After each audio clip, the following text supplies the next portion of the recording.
Thank you so much for giving me the opportunity to speak here today.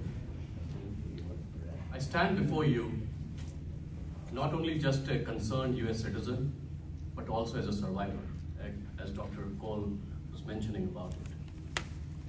My name is Uphaar Kotru, and I'm a Kashmiri Hindu, also known as Kashmiri Pandits. I come from a community that thrived in Kashmir for over 5,000 years. A land where yoga, Ayurveda, the spiritual philosophies of Kashmiri Shaivism were born. These are the things that really shaped the very soul of Bharat and beyond. Tragically, over past 700 years, as was mentioned by other speakers, since the radical Islamic rulers took over the region, my community was brutally and systematically reduced to a small minority through a series of violence, persecution, and forced conversions, dwindling to less than 5% by 1900s. The winter of 1990, when my paradise was violently ripped apart. I was 10 years old when terror knocked on our doorsteps. Radical Islamic terrorists, fueled by hate, began chanting, "Convert, die, or leave." I watched as my relatives, my neighbors, people who I grew up with, were dragged from their homes, tortured, and brutally killed. Overnight, 500,000 Kashmiri Hindus, including my own family, had to leave our motherland. Our homes, our temples, our cultural identity, everything that we knew was destroyed. We were made refugees in our own country. The economic loss, Dr. Cole talked about it, that my community suffered is estimated to be billions of dollars in property, land, livelihood. But the true toll is beyond material. The cultural and human cost of genocide cannot be quantified. It was the destruction of civilization, the entire way of life that existed for millennia. To this day, 35 years later, my community lives in the refugee camps in Jammu, just less than 200 miles away from Kashmir. The threat from radical Islamists persists, preventing our rightful return. And the recent attack, the Pahalgam attack, is a proof, a chilling reminder that targeted killings of non-Muslims continues to happen in Kashmir by the same radical Islamist terrorists that butchered us. These tourists visiting Kashmir were targeted and executed simply for their faith.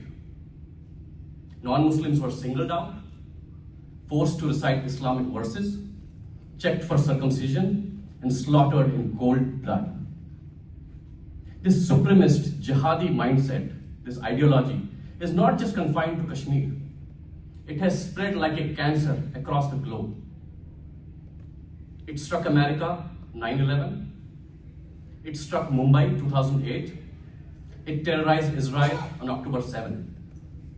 And at the epicenter of this violence, the heart of terror, is none other than Pakistan.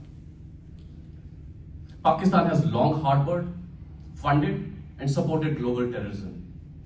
From Osama bin Laden to Hafiz Saeed to Masood Azhar, the list of terrorists sponsored and protected by Pakistan is long and unforgivable.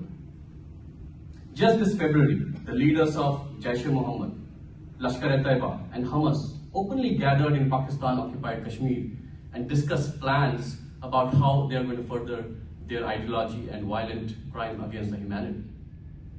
Pakistan is not just a bystander, it is an active participant, sponsor of terrorism. And it is time the world stopped pretending otherwise. And let me be clear, I do not speak from hate, I speak from pain. I feel for the suffering of others, including the majority Muslims who have suffered, who have been victims of this radicalization. I empathize with their grief. But I also yearn for their courage and not keeping silence when we are being hunted. True healing and reconciliation begins with acknowledgement and confronting the truth with honesty and courage. Genocide doesn't start with bullets. It starts from denial. It continues when we refuse to acknowledge the pain of the victims. And it thrives when nations like Pakistan are allowed to continue such acts without consequences. The world needs to understand that this isn't just an isolated tragedy. It is part of a larger global jihadi ideology of hate. The same forces that sought to destroy my people are the forces that threaten every democratic nation today. In every era, history calls upon the global community to unite against evil. This is such a moment.